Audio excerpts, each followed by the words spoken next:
आशीष शुक्ला, ज्योति public news में। इस वक्त हम बलौदाबाजार जिला अध्यक्ष हितेन ठाकुर जी के समक्ष बैठे हुए हैं। चलिए इनसे जानते हैं लोकसभा में क्या है रणनीति। और अभी हाल ही में जो प्रमोद शर्मा जी हैं, जो कांग्रेस को छोड़कर भाजपा में प्रवेश होना, सोनिया गांधी का अपना लोकसभा क्षेत्र छोड़ना और राहुल जी की यात्रा। चलिए बात करते हैं। सर, लोकसभा चुनाव में क्या है रणनीति? ये आपको नमस्कार है और आपके चैनल को भी बहुत धन्यवाद देता हूँ। हमारी लोकसभा में रणनीति है, कांग्रेस पार्टी पूरी तरह से चुनाव लड़ेगी और जिस तरीके से पिछली दफे हमने चुनाव लड़ा था, इस बार भी कांग्रेस पार्टी लोकसभा में पूरी तैयारी के साथ यहाँ के हमारे कार्यकर्ताओं के साथ उनकी ताकत के दम पर चुनाव लड़ेंगे। पिछली बार सत्ता मिल गई थी और उसके बावजूद 2 सीट आई थी। इस बार सत्ता चली गई है। देखिए, चुनाव में हार जीत लगा रहता है, एक पार्टी जीतती है, एक पार्टी हारती है और इसका मतलब ये नहीं है कि सत्ता नहीं आती है। इसके पहले भी हमने बहुत लंबे समय तक यहाँ पर चुनाव जीता है और इस बार पूरी कोशिश करेंगे कि इस बार हम चुनाव जीतें। और चूंकि कभी-कभी किसी पार्टी का माहौल रहता है, किसी पार्टी का लहर चलता है, तो उस दफे जो है सत्ता होने के बावजूद भी केंद्र में भाजपा की लहर थी, मोदी की लहर थी और वो चुनाव जीते थे। इसमें इसका कोई ऐसा नहीं है कि ये कभी कांग्रेस पार्टी का तरफा लहर चला। कांग्रेस पार्टी लगातार देश में राज किया है और 10 साल पहले कांग्रेस का ही यहाँ पर केंद्र में सरकार थी, मनमोहन सिंह की सरकार थी, तो आज उनका समय है।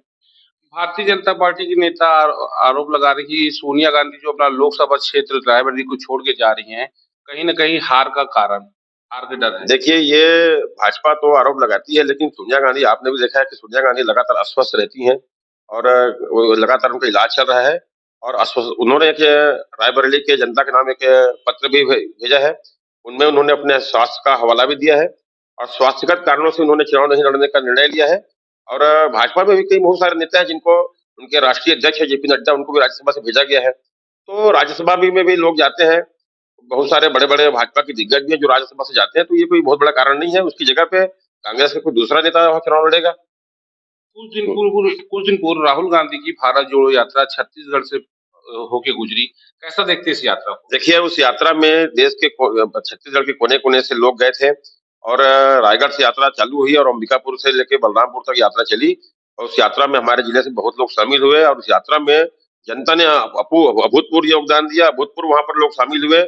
आम जनता ने राहुल गांधी जी का स्वागत किया। हर वर्ग के लोग उनसे मिलने को आतुर थे। हमने देखा है कि सड़कों पे आदिवासी क्षेत्रों के लोग सड़कों पे खड़े होकर उनका स्वागत करने के लिए खड़े थे और हसदेव में जो जंगल की कटाई हो रही, वहाँ के उन लोगों ने उनके साथ बैठकर अपनी समस्या से उनको अवगत कराया। इसी तरह बहुत सारे लोगों ने, चाहे वो भूतपूर्व सैनिक हो, चाहे वो एसीएससीएल में कर्मचारी हो, सभी ने अपनी-अपनी बात राहुल गांधी जी से मिलकर रखी है और राहुल गांधी जी ने एक प्रकार से भारत जोड़ो यात्रा का न्याय का उनका जो उद्देश्य है, वो लोगों को बीच में जो नफरत जो फैलाया जा रहा है, जो भेदभाव की राजनीति की जा रही है, उनको दूर करने के लिए प्यार और भाईचारे और मोहब्बत की राजनीति के तहत यात्रा निकाली गई है। कांग्रेस पार्टी के बड़े नेता, चाहे अब महाराष्ट्र में कल बात की जाए और अभी बात की जाए तो मध्य प्रदेश में भी कांग्रेस के बड़े नेता की बीजेपी में जाने की बात सामने आ रही है कि ऐसा मंथन लग रहा है। देखिए, ये समय राजनीति में ऐसा है कि इसके पहले जब कांग्रेस की सत्ता थी, जब छत्तीसगढ़ में 2000 में जब योगी जी की सरकार, कांग्रेस की सरकार बनी थी, बहुत सारे भाजपा के नेता कांग्रेस में आए थे और ये आना-जाना लगा रहता है। कांग्रेस पार्टी से बहुत लोग गए, भाजपा से बहुत लोग आए। आज जिन्होंने नारा दिया था कांग्रेस मुक्त भारत बनाने की, आज देखिए कांग्रेस के अधिकांश नेता जिनके ऊपर भाजपा आरोप लगाती थी, वो सारे नेताओं को वो भाजपा में शामिल करा रहे हैं और उनका वहाँ जाते ही वो उनका पाप भूल जा रहे हैं। जिस तरीके से अभी मुख्यमंत्री रहे महाराष्ट्र के अशोक चौहान जी, जिनके ऊपर घोटाले का आरोप लगाया गया था, वहाँ जाने के बाद वहाँ उनको राज्यसभा में भेजे जाने की जानकारी दी जा रही है। तो ये भाजपा जो है नेताओं को ईडी, इनकम टैक्स वगैरह सब सीबीआई का धौंस जमा के उनको डरा धमका के अपनी पार्टी में शामिल करा रहे हैं। ये बहुत बड़ी बात नहीं है, आना जाना लगा रहता है। जब सत्ता आती है तो सत्ता की तरफ सभी नेता जो सत्ता लोलुप होते हैं वो भागते हैं।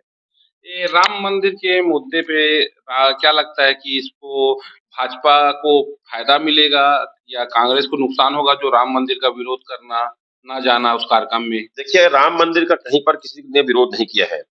हमने ये कहा है कि सनातन धर्म के तहत जो नियम कायदे हैं, जो विधि विधान है, उसके हिसाब से मंदिर का निर्माण और पूजन होना था, क्योंकि ये शंकराचार्य जी ने कहा है और कांग्रेस ने शंकराचार्य जी के बयानों के आधार पे ही अपना स्टैंड लिया। उन्होंने ये कहा है कि हम अपने किसी तिथि पर हम नहीं जाएंगे। हम मंदिर जाने के लिए किसी तिथि की आवश्यकता नहीं है।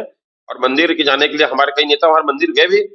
हमारे मंदिर निर्माण के पहले हमारे राष्ट्रीय प्रवक्ता सुप्रिया श्रीनेत, हमारे दीपेंद्र हुड्डा वहां स्नान करने गए भी थे। और लगातार जाते हैं हमारे वहां के नेता प्रमोद तिवारी जी, लगातार जाते हैं वहां। हमारे बहुत सारे हम सब स्वयं जाते हैं। तो हम लोग जाएंगे। राम मंदिर जाने के लिए किसी तिथि की आवश्यकता नहीं है। और राम भगवान को राजनीति का मुद्दा, धर्म को राजनीति का मुद्दा बनाना ये गलत है। राम हमारे आस्था का विषय है। राम हमारे आराध्य देव है। और राम की पूजा हर हिंदू करता है। अन्य समाज के लोग भी, अन्य धर्म के लोग भी पूजा करते हैं। राम भगवान मर्यादा पुरुषोत्तम कहलाए हैं। राम के आदर्शों पे चलना वो ज्यादा महत्वपूर्ण है। और भगवान राम ने जो रास्ता दिखाया था, जो वंचितों को, गरीबों को, मजदूरों को, या अन्य जो समाज के उपेक्षित लोग हैं उनको उन्होंने एक प्रेम का रास्ता दिखाया था, अपनापन का रास्ता दिखाया था। उस रास्ते पे चलना ज्यादा जरूरी है।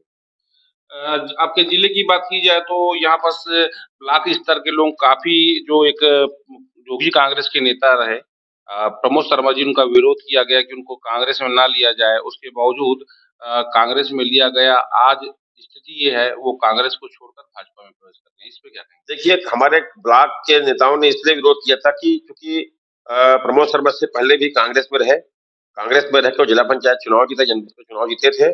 और उन्होंने पिछले चुनाव में निर्दलीय चुनाव जोगी पार्टी से चुनाव लड़ा था। तो स्वाभाविक रूप से हमारे जो छोटे कार्यकर्ता है, जो समर्पित होकर काम करते हैं, उनको प्रमोद शर्मा की कांग्रेस में आने से नाराजगी थी, क्योंकि चुनाव हारे थे।